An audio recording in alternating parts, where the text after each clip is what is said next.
Good evening everyone, তোমাদের সাথে যে চকলেট কেক শেয়ার করব। দেখো মা এখানে করছে এইভাবে কুসুমগুলোকে সরিয়ে রেখে আগে হোয়াইট পার্টটাকে এরকম বিট করে নেবে, তারপর কুসুমগুলো দেবে। তারপর কুসুমটা যখন একটু বিট হয়ে যাবে তারপর এখানে 1/4 কাপ সানফ্লাওয়ার অয়েল দিয়েছি আমরা, সাদা তেল। তারপর এটা বিট হয়ে গেলে 1 কাপ সুগার আর 1 কাপ ময়দা। সুগারটাকে এইভাবে আমরা বিট করে নিই, সুগারটাকে আগে গুঁড়িয়ে নেবে।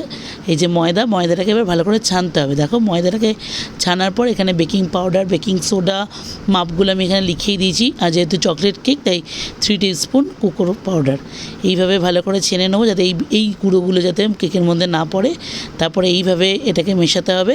আর এখানে দুধের মধ্যে আমি ভিনিগার দিয়েছি, তাতে বাটার মিল্ক হয়ে গেল। দিয়ে এইভাবে করলাম। আর এই যে এটা ভ্যানিলা এসেন্স দিয়ে এবার আমি এটাকে কাজু বাদাম, কিশমিশ আর আমন্ড দিয়ে গার্নিশ করে আমি এটা গ্যাসের ওভেনে বসিয়ে দিয়েছিলাম। প্রায় 45 মিনিট লেগেছিলো ওভেনে আমার। এরপরে যদি তোমাদের কিছু জানার থাকে আমাকে কমেন্ট বক্সে বলো, আমি তোমাদের জানিয়ে দেবো। টাটা।